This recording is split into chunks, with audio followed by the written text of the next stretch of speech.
Despite living with a depressed frontal lobe fracture, Audrey Nelson has used her traumatic brain injury as a motivation to help others with similar experiences. She founded Reality Unlimited in 1995 in efforts to provide specialized housing units that offer assisted care for brain trauma victims. Of the multiple units Nelson owns under Reality Unlimited, the Mike Wilson House is one she holds close to her heart. The shelter is named after a fellow brain trauma victim Nelson met a couple years after her accident. The two were close in age and formed a relationship by attending a brain injury support group together for several years, one that Nelson continues to attend to this day. Nelson and Wilson continued their bond throughout their young adult years and worked together to overcome their struggles by pressing on with life as planned despite their lasting injuries. When Wilson committed suicide in 1990, Nelson was devastated. Nelson said she believes that Wilson reached his final straw when he was told in an interview that, due to his brain injury, he would never be provided with the typical salary of a full-time employee.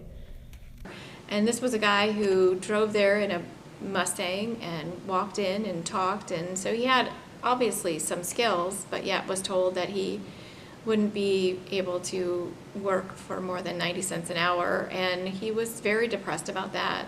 Following the interview, Wilson bought a hose at Farm and Fleet, drove to an off-road location near the Chippewa River, and ended his life.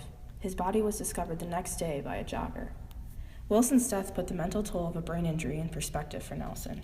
We were putting brains back together and bodies back together, but we weren't really doing anything on the other end, and after he passed away, he kind of haunted me for a while.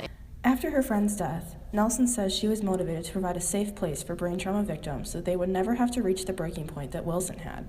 This idea led to the eventual founding of Reality Unlimited and the Mike Wilson House, which she says ultimately helped her make peace with Wilson's death. We were acknowledging that people needed to find hope and purpose and love and, just connection to a community, and so that's what we do, and I think that he would be happy about that.